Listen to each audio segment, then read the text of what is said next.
You think you know American food, but you have no idea. We are about to plunge into a world where the government once called ketchup a vegetable, where a single hot dog costs more than a fancy dinner, and where entire towns have outlawed ice cream. By the end of this, you will possess a collection of unbelievable stories that completely reshape what you thought was possible on a plate. How did a sticky flood of molasses once destroy a city neighborhood, and why would anyone put a pickle on their Christmas tree? What is the most bizarre thing you have ever seen someone call a meal? That sticky red condiment you squeeze onto your fries carries a bizarre political history. Back in 1981, the United States government made a decision so strange it sounds like a joke. Faced with tightening budgets for school meal programs, officials proposed a new rule. They decided that a single tablespoon of ketchup on a plate could officially count as a serving of vegetables. The logic was that ketchup is made from tomatoes, and tomatoes are a vegetable. This was not a minor tweak, it was a formal reclassification meant to save money by reducing the amount of actual vegetables schools had to serve. The public reaction was swift and loud. Outraged parents, nutritionists, and comedians alike heaped scorn on the proposal. Political cartoons of the era showed laughing children pointing at hot dogs and calling them gardens. The Reagan administration faced a firestorm of criticism, accused of prioritizing cost cuts over the health of the nation's children. While the rule was eventually withdrawn under all the pressure, the great ketchup debate left a permanent mark. It sparked a national conversation about what we feed our kids and directly led to stronger, more specific nutritional standards for school lunches in the years that followed. So the next time you reach for that bottle, remember, it was once at the center of a political war over the definition of a healthy meal. While ketchup was being debated as a vegetable, another American classic was being reimagined on a scale of pure, unapologetic luxury. In the heart of New York City, the famed Serendipity 3 restaurant created a hot dog so extravagant it carries a price tag of $175.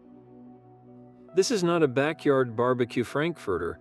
This is the primal rib hot dog, a culinary monument to excess. It starts with a full 10-ounce sausage made from smoked Japanese Kobe beef, a meat so prized for its rich marbling it is often called wagyu. This sausage is then meticulously grilled and drizzled with truffle oil, the intensely aromatic essence of rare underground fungi. It is nestled inside a bun that is not merely bread, but a delicate brioche infused with Moet and Chandon champagne. The final presentation is as crucial as the ingredients, served on a gold-plated plate with a side of heirloom tomato remoulade and a trio of decadent French fries, one dusted with white truffle, another with herbes de Provence, and the last with porcini powder. Who is this for? It is a spectacle for tourists seeking the ultimate bragging right, for celebrants marking a moment with absurdity, and for anyone curious to see how far a simple food can be stretched. This hot dog tells a story about the American palate, one that can find equal joy in a $1 street cart snack and a golden-plated fantasy. It proves that in the United States, no food is too humble to be transformed into a symbol of culinary ambition and sheer, delightful ridiculousness. But the journey into culinary absurdity does not end with golden-plated hot dogs. In fact, it descends into a world of shimmering, quivering madness. There was a time in American kitchens when the ultimate symbol of modern living was a molded ring of lime green Jell-O, but it was not filled with fruit. It was packed with shredded cabbage, hot dogs, and a single, lonely pickle slice suspended in the center like a fossil. This was the Jell-O salad, a bizarre phenomenon that swept the nation in the post-war era. In the 1950s and 60s, convenience was king. Refrigerators were becoming commonplace, and food companies were marketing new products to the booming suburban family. Gelatin, especially the brightly colored, pre-sweetened Jell-O brand, was sold as a miracle ingredient. It was fast, it was modern, and it promised to turn any collection of leftovers into a glamorous centerpiece. Old commercials showed elegant women in pearls, effortlessly unmolding perfect, glistening towers for their delighted families. The reality, however, was often far from glamorous. Cookbooks and magazine recipe cards from the time are a surreal archive of culinary ambition gone terribly wrong. There was the perfection salad, a mix of lemon Jell-O, shredded cabbage, and celery. There was the tomato aspic, a savory ring of tomato gelatin filled with olives and hard-boiled eggs. Some recipes went even further, encasing canned tuna, shrimp, or even chopped liver in a sweet, translucent cherry casing. The logic was that if you could put it in a mold, it belonged in Jell-O. This trend was more than just a strange recipe fad. It was a reflection of a culture obsessed with futuristic convenience and the appearance of sophisticated entertaining. The Jell-O salad was a status symbol, a colorful, wobbly testament to a housewife's prowess in embracing the new and the novel. It was a food that defied all conventional categories, a sweet and savory, solid and liquid, appetizer and dessert all at once. And for a few decades, an entire nation looked at a bowl of shimmering green goo with hot dog pieces floating inside and genuinely thought, this is progress. While Jell-O salads were taking over dinner tables, an entire state was facing a summer without one of America's most beloved desserts. In 1918, the state of Ohio did something that seems unthinkable today. It made ice cream illegal. This was not a moral crusade against sugar, but a drastic wartime measure. The United States was fully committed to World War I, and the government launched a massive conservation campaign to save essential resources. Sugar was a key target, as it was vital for feeding troops and producing explosives. To ensure every possible grain was redirected to the war effort, Ohio's government took the extreme step of banning the manufacture and sale of ice cream, a product that guzzled vast quantities of sugar and precious dairy. Imagine the shock of a child on a sweltering July day, walking up to the local soda fountain only to find the ice cream taps shut off. The public outcry was immediate and deeply felt. Ice cream parlors were forced to close their doors or pivot to selling other treats, and families had to find new ways to celebrate and cool down. For an entire summer, the simple joy of a scoop of vanilla or a chocolate cone was absent from daily life in Ohio. The ban, however, was as short-lived as it was unpopular.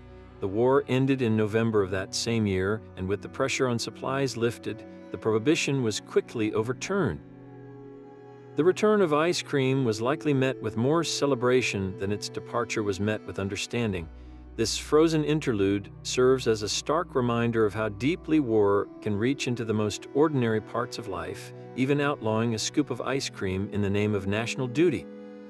The same era that outlawed ice cream also produced a king with a taste for pure, unbridled culinary rebellion.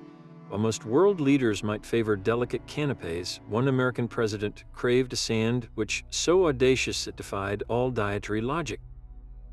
Elvis Presley's legendary love for the fried peanut butter, banana, and bacon sandwich is a monument to American indulgence. This was not a mere snack, but a ritual.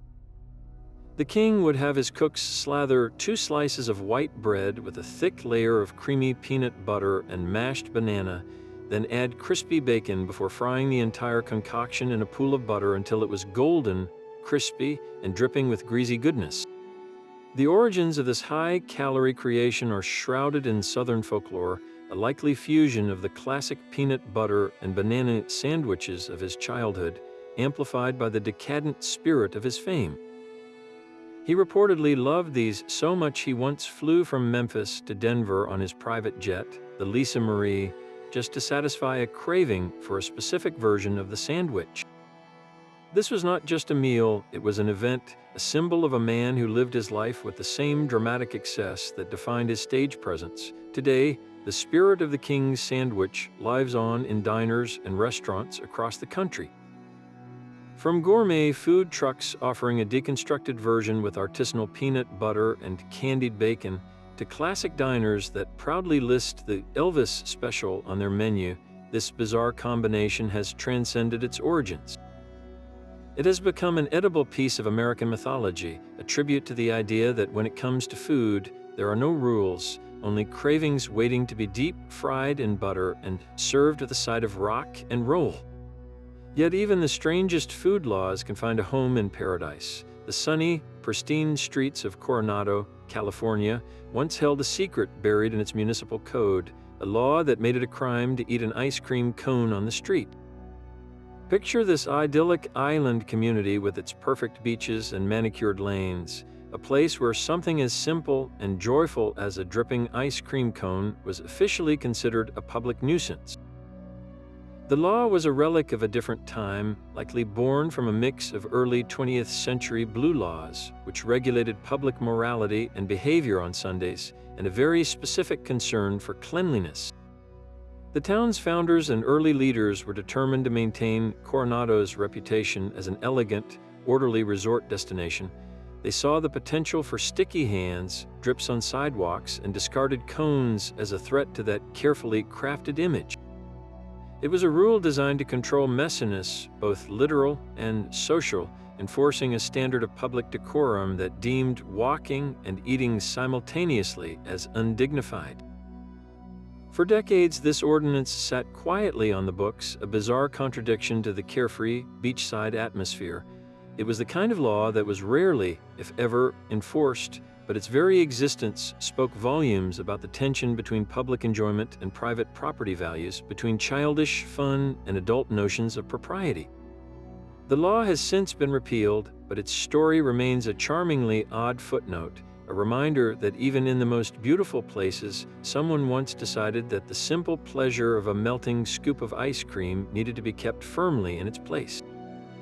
That same spirit of making do with what you had produced one of the most startling desserts in American history. In the bleak years of the Great Depression, when a simple lemon was an unimaginable luxury for many families, home cooks performed a kind of kitchen magic. They created a pie that tasted sweet and tangy with a silky, custard-like filling using an ingredient you would never expect, vinegar. The recipe reads like a paradox. You combine basic pantry staples like sugar, a little flour, eggs if you were lucky, and water. Then you add a generous splash of plain white vinegar.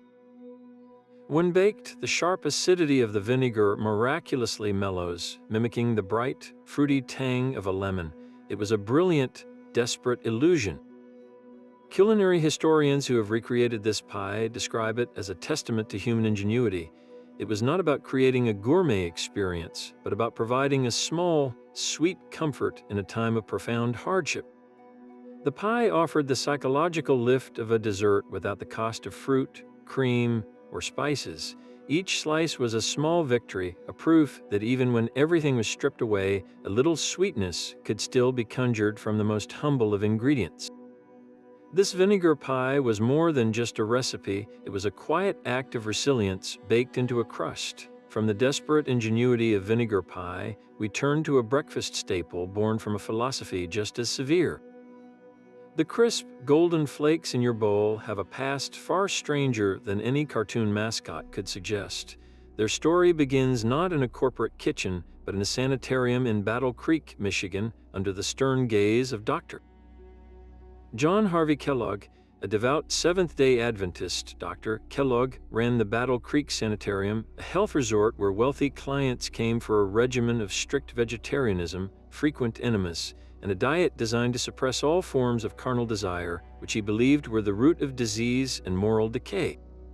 He was particularly obsessed with curbing masturbation, and he promoted a plain, bland diet as a key weapon in this battle. He and his brother, Will Keith Kellogg, were experimenting with wheat dough one day, trying to create a digestible bread substitute. After being called away, they returned to find the dough had gone stale. They ran it through rollers anyway, hoping to salvage sheets of dough, and instead it broke into thin flakes. When they toasted these flakes, they created a revolutionary new food, a cereal so plain and unexciting it perfectly fit the doctor's anti-pleasure dietary code. This was the humble, unsweetened genesis of cornflakes, the transformation from this puritanical health food to the sugary cornerstone of modern childhood is one of America's greatest marketing ironies. Dr. Kellogg was horrified by the idea of adding sugar, wanting the cereal to remain a functional, medicinal substance, but his brother, Will, saw a different future.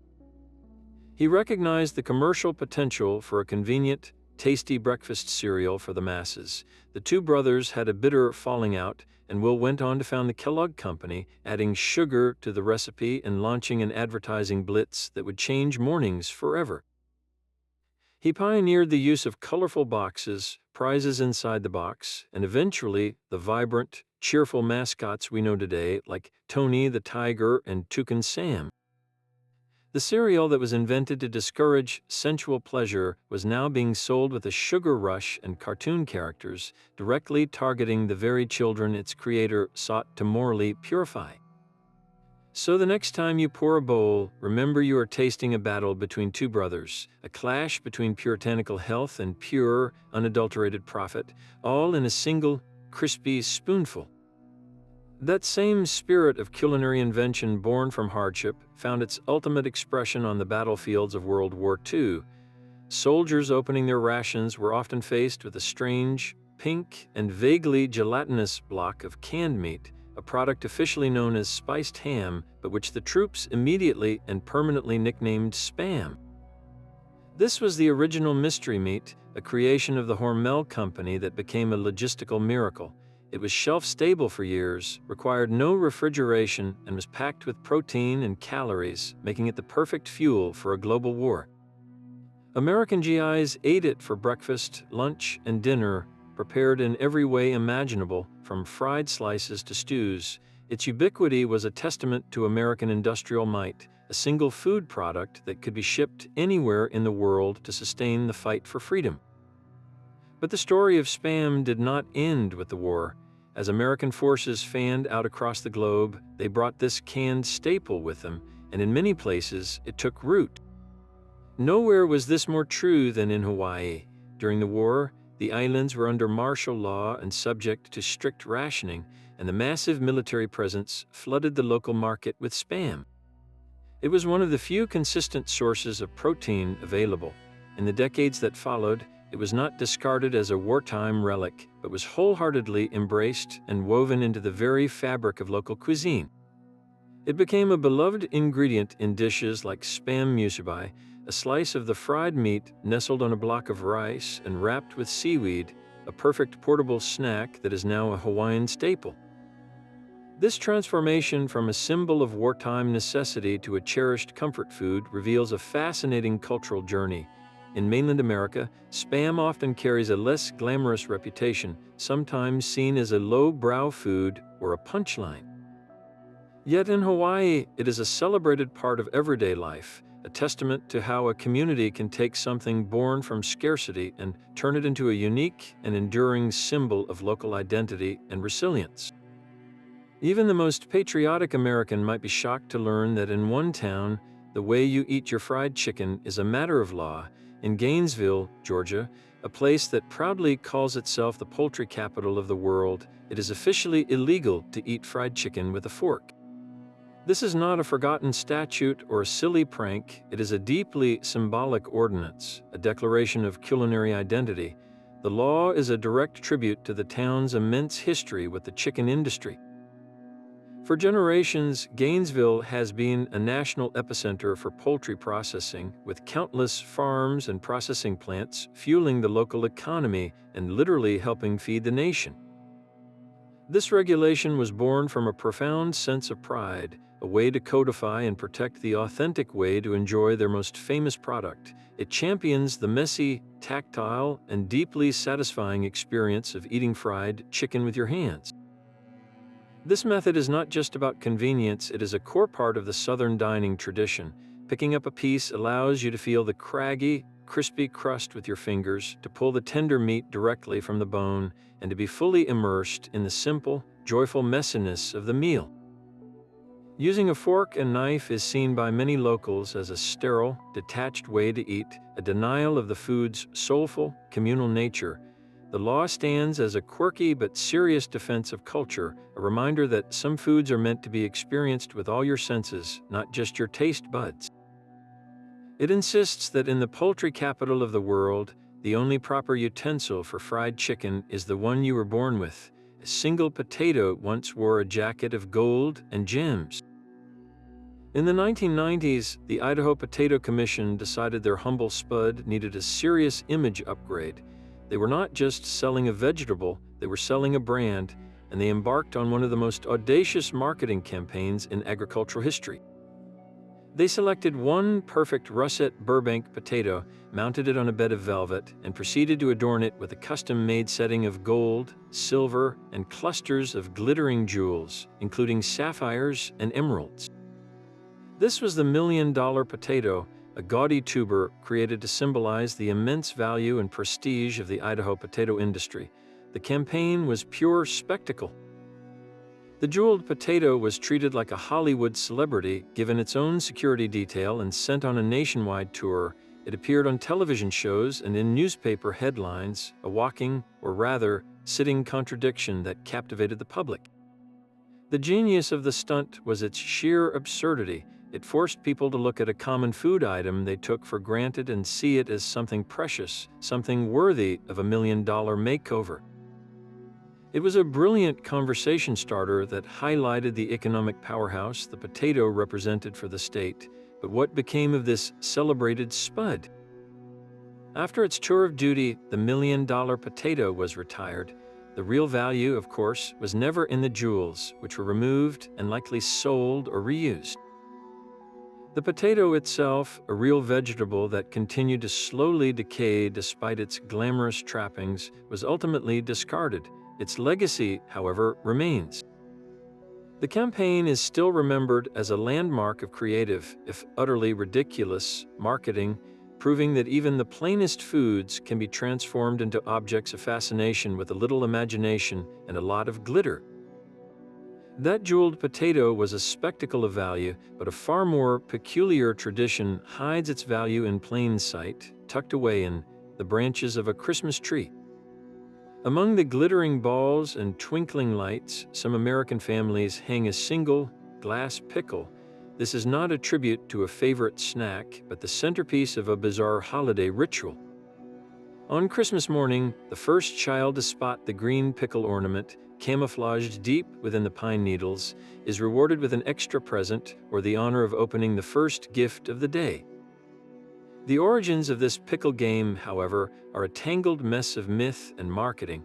For generations, the story went that this was an old German custom brought over by immigrants. The tale often described a medieval legend where a condemned prisoner was saved after he miraculously revived inside a pickle barrel, or that St. Nicholas himself once rescued 2 boys from a pickle barrel. The problem is, virtually no one in Germany has ever heard of this tradition. Historians and cultural researchers have found no evidence of it in German folklore or historical records. This has led to a compelling counter-theory that the Christmas pickle was not an ancient custom at all, but a brilliant invention by American retailers in the late 19th century. As the import business boomed, companies like F.W. Woolworth began selling beautiful, hand-blown glass ornaments from Germany. Among the intricate shapes, the simple pickle was an inexpensive and oddly shaped piece that was likely difficult to sell. So, the story goes, a clever marketer invented a heartwarming backstory, a fake piece of folklore to give the odd ornament a purpose and move inventory. The ruse worked beautifully. The charming tale spread, and families eager to create their own new holiday rituals eagerly adopted the game. Today, the Christmas pickle stands as a perfect example of an invented tradition, a practice that feels ancient but was born from commerce. It proves that a compelling story can be more powerful than historical fact, and that the strangest family traditions often have the most delightfully ridiculous beginnings. Social media trends have given us countless questionable ideas, but few have been as explosively messy as the great watermelon injection craze. The concept was simple in its reckless logic. Take a ripe watermelon, use a syringe to inject it full of cheap vodka or rum, and then chill it for a party. The idea was to create a fruit that was also a potent, pre-made cocktail, a novelty that promised to be the life of any summer gathering. Videos of people performing this culinary surgery flooded platforms like TikTok and Instagram, making it look like a fun, harmless hack. The reality, however, was a ticking time bomb. A sealed watermelon is a pressurized environment, its flesh tightly packed with sweet, fermentable juice. Forcing a large volume of additional liquid into that space creates immense internal pressure with nowhere to go. The result was not a perfectly spiked treat, but a series of unexpected and violent explosions. People would open their refrigerators to find their kitchens coated in a sticky, alcoholic pink pulp. Watermelons would detonate on countertops, in coolers, and even in the hands of unsuspecting party hosts, sending shards of rind and booze-soaked fruit flying across the room. Health officials were quick to sound the alarm, warning that these exploding fruits were not just a messy inconvenience, but a genuine safety hazard. Beyond the risk of injury from flying rind, the practice created a perfect breeding ground for dangerous bacteria like salmonella, which could be drawn deep inside the fruit with the contaminated needle. What began as a search for a viral party trick quickly became a lesson in basic physics and food safety, a stark reminder that the internet's most popular ideas can sometimes blow up in your face, quite literally. Long before it became a movie theater staple, popcorn was once the star of the most exclusive dining room in the nation. In the early 1800s, President John Adams hosted a state dinner that featured a truly American spectacle, a mountain of popped corn weighing 500 pounds. This was not a casual snack, but a calculated display of patriotic novelty. At the time, popcorn was still a relatively rare treat for many in the East, something associated with Native American traditions and frontier fairs. By presenting it in such overwhelming quantity at a formal state function, President Adams was making a statement. He was showcasing a uniquely new world food, a symbol of the nation's abundant and curious resources, to his sophisticated guests.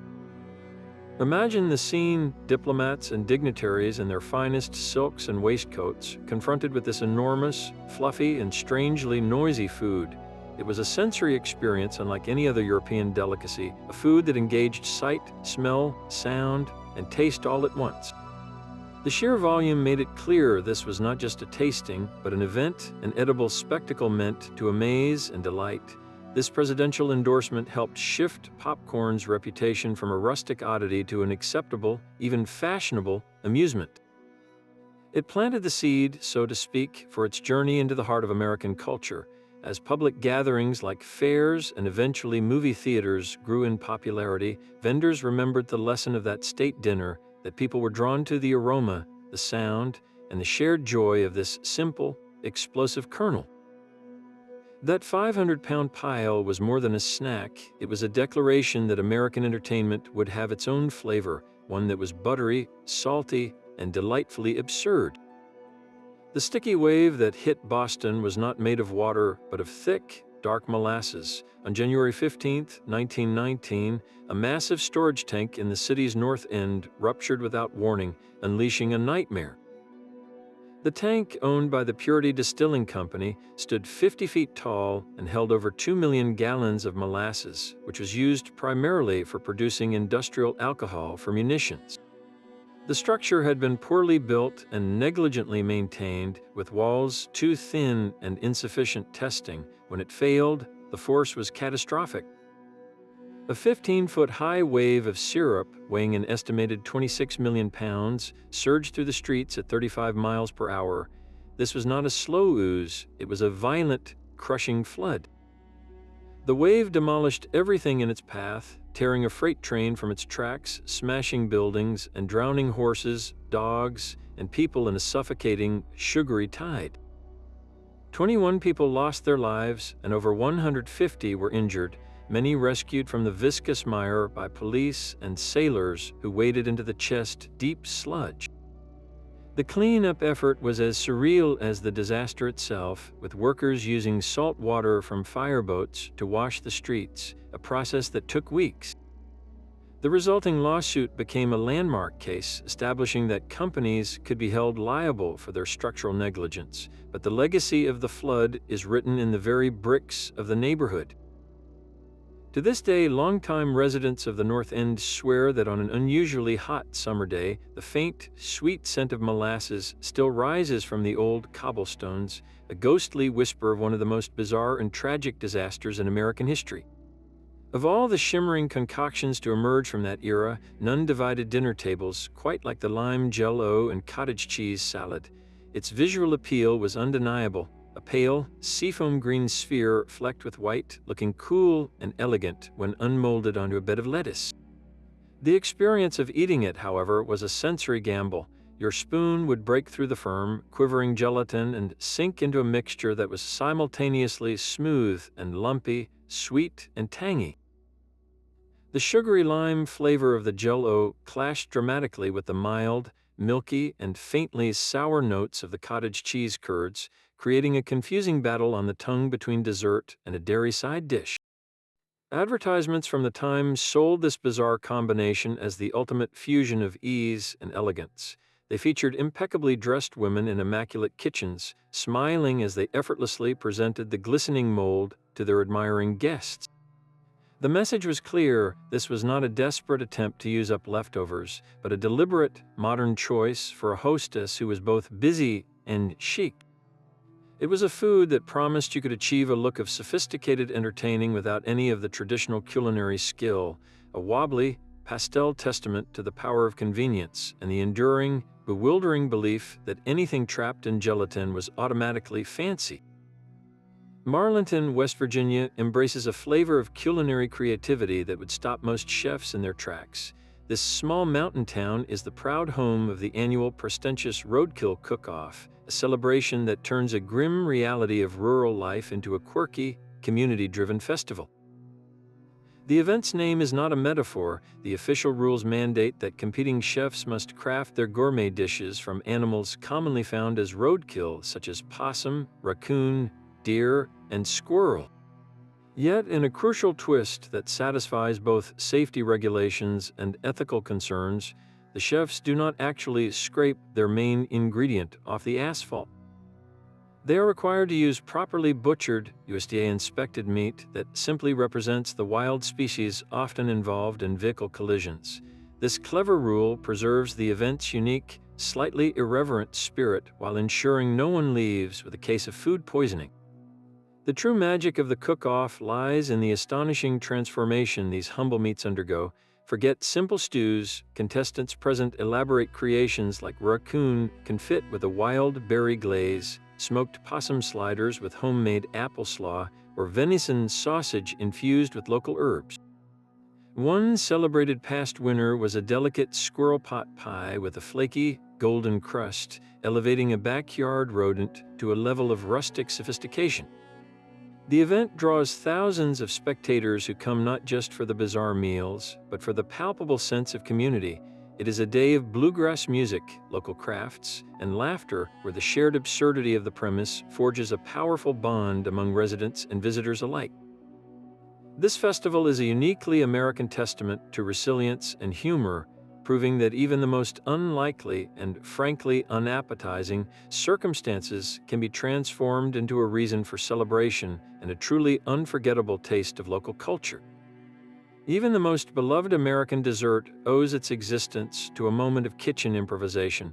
In the 1930s, Ruth Wakefield was a skilled cook and the owner of the popular Toll House Inn in Massachusetts. One day, while preparing a batch of her butter drop to cookies, a chocolate-based treat, she discovered she was out of baker's chocolate. Faced with a dilemma, she made a fateful decision.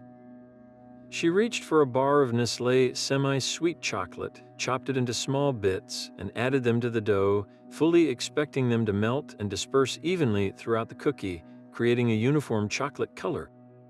But when she pulled the tray from the oven, she found something entirely different. The chocolate pieces had not melted. Instead, they had held their shape, creating soft, sweet cookies studded with pockets of gooey, melted chocolate. The accidental creation was an immediate hit with her guests, and the recipe quickly became the inn's signature dessert. Ruth Wakefield published the recipe in her cookbook, and it spread like wildfire. The dessert's popularity was so immense that it caught the attention of the Andrew Nestlé Company. They saw a golden opportunity and struck a deal with Ruth, agreeing to print the Toll House cookie recipe on the wrapper of every semi-sweet chocolate bar. In a brilliant marketing move, they even began scoring the bar and including a special little cutting tool to help people easily chop the chocolate into the perfect sized morsels. Eventually, they went a step further, creating the chocolate chip itself, a product designed specifically for the cookie, forever changing the home baking landscape. A simple substitution, born from a shortage of one ingredient, did not just create a new cookie, it launched a billion-dollar industry and gave America its most iconic treat.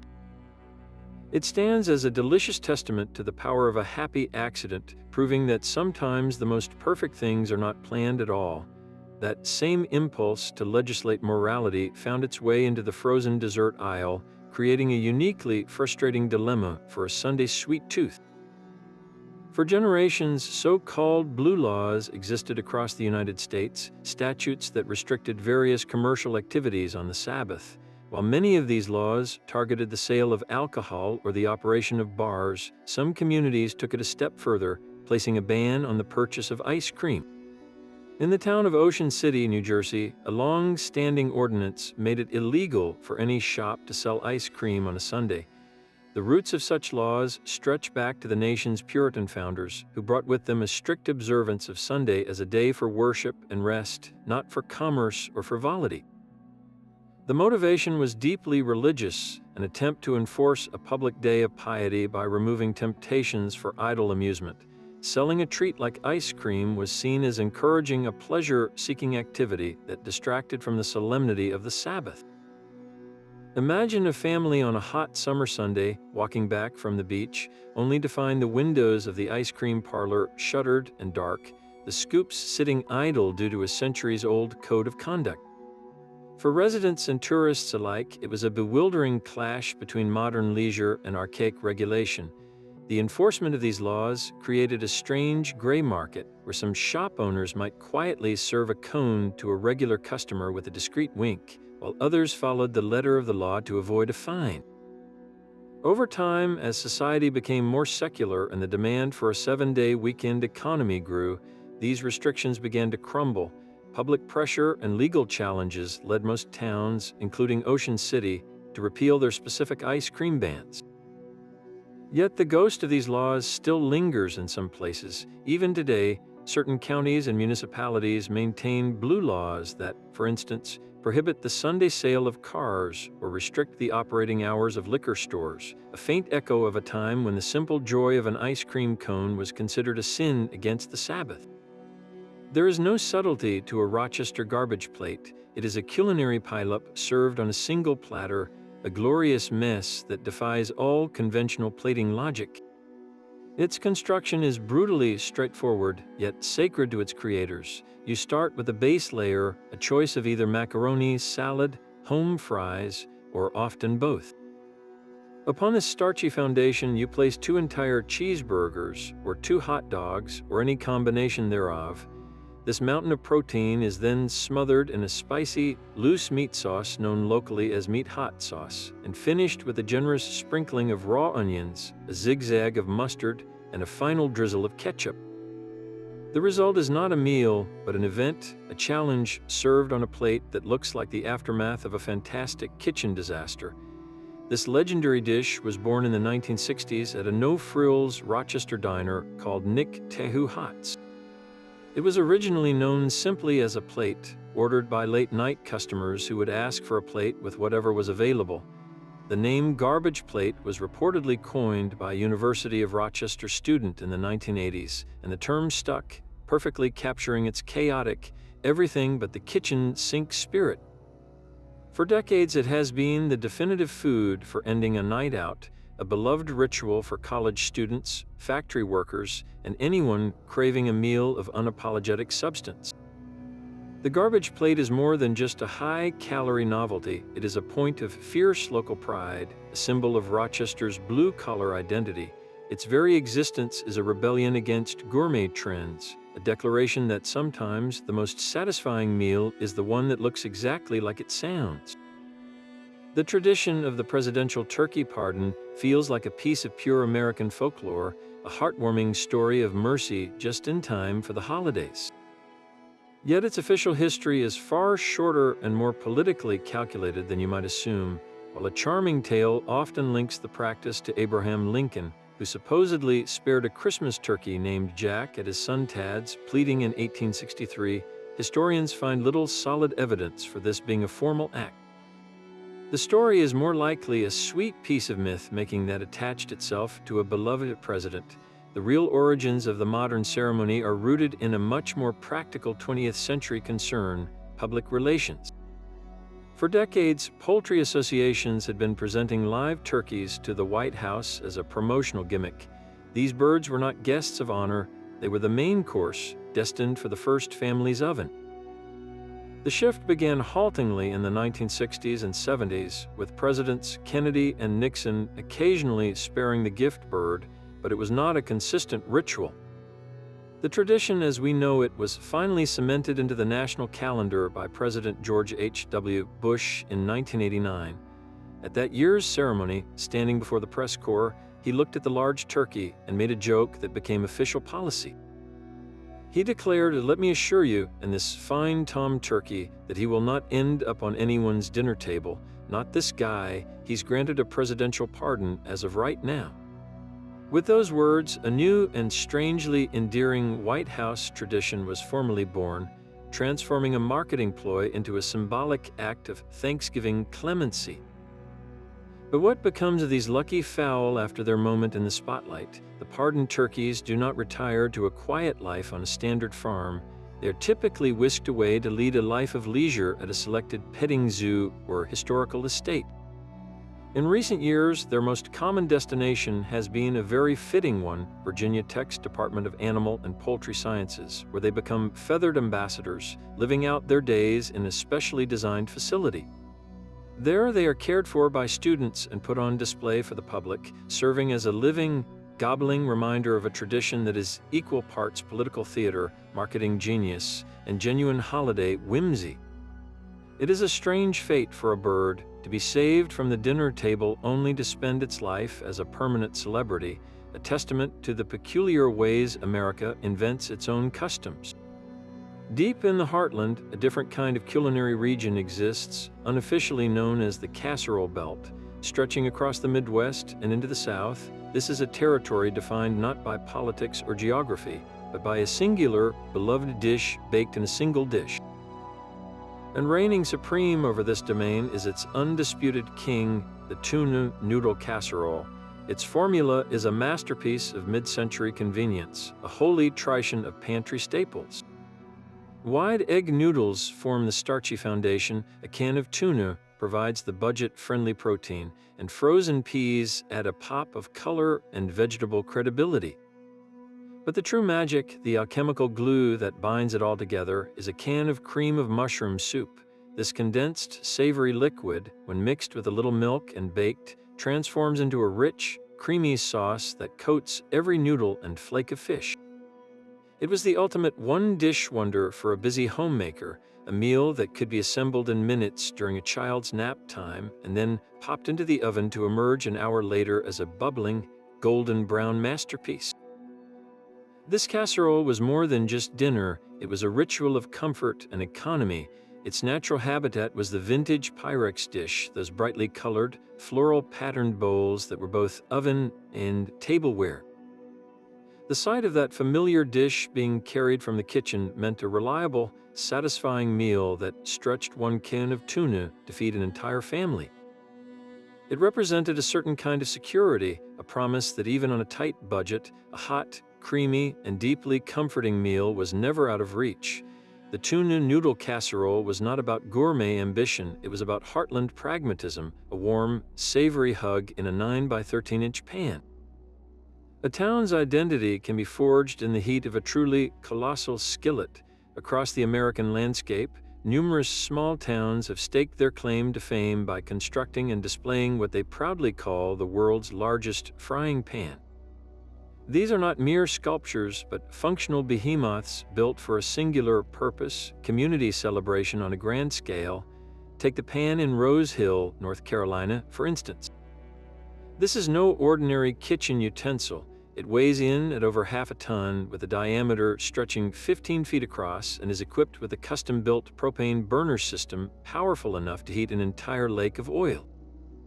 It remains dormant for most of the year, a curious roadside attraction for passing motorists, but on one special day, it roars to life for the annual North Carolina Poultry Jubilee. The scene is a spectacle of synchronized culinary chaos. A team of volunteers, wielding long-handled paddles that look like boat oars, carefully lowers hundreds of pieces of chicken into the shimmering hot oil. The sound is a deafening, glorious sizzle that can be heard across the festival grounds, and the aroma of frying chicken becomes a visible cloud, beckoning thousands of visitors. This pan does not cook for a family, it cooks for an entire town and then some, producing thousands of servings in a single morning. The ritual is about far more than just a meal. It is a tangible display of local pride, a tribute to the region's agricultural heritage, and a powerful engine for togetherness. In that giant, greasy skillet, a community finds its common ground, one perfectly crispy piece of chicken at a time. Even the simple act of eating a grapefruit was once deemed worthy of its own specialized tool. The grapefruit spoon stands out in any cutlery drawer, its tip not rounded but jagged with tiny, sharp serrations. This is not a design flaw, it is a precise instrument engineered for a single task: to cleanly separate the juicy flesh of a grapefruit from its bitter, pithy membrane. You use the serrated edge to slice along the natural segments, then the bowl of the spoon to lift out a perfect, dripping crescent. This utensil is a relic of a more formal dining era, when middle-class American households embraced a whole universe of single-purpose tools, from asparagus tongs to strawberry forks, each one promising a more civilized and effortless way to eat. The grapefruit spoon found its perfect partner in a classic American cocktail, the salty dog. The drink itself is a study in stark contrasts, a mix of bracingly bitter grapefruit juice and the clean, sharp kick of gin or vodka, served in a glass whose rim is crusted with a thick layer of coarse salt. That salted rim is the entire point. The first sip, a shocking collision of tart, sour, and intensely salty that somehow unlocks a deeper, sweeter flavor from the grapefruit. This combination of a specific drink and a specific spoon creates a complete, almost ritualistic experience. It speaks to a niche of American dining etiquette that valued not just taste, but the entire ceremony of consumption. Here was a breakfast or brunch ritual that required the right glass, the right preparation of the fruit, and the right specialized tool to execute it properly. It was a small, daily performance of refinement, a way to feel a little more polished and particular while simply enjoying a piece of fruit. From giant frying pans to exploding watermelons, this journey through America's culinary landscape reveals a nation defined by its contradictions. We are a country that can elevate a hot dog to a golden-plated delicacy and create a five-star meal from what was found on the side of the road. These are not just silly stories, they are edible history lessons. They tell us about wartime sacrifice in an ice cream ban, Depression-era ingenuity in a vinegar pie, and post-war optimism in a shimmering gel au mold. They showcase our relentless drive to innovate, whether for moral purity like Dr. Kellogg or for pure profit like his brother. American food is a story of resilience, of taking molasses floods and transforming scarcity into beloved comfort foods like Spam musubi. It is a testament to our local pride, from a town that outlaws forks for chicken to a city that celebrates a garbage plate. This is the true American flavor, a bizarre, wonderful, and often ridiculous blend of history, hardship, and unapologetic creativity. So what is the strangest food fact from your corner of the world? Share your own regional oddity or the most unbelievable edible story you have ever heard in the comments below, and make sure to subscribe for more deep dives into the fascinating stories hidden in plain sight.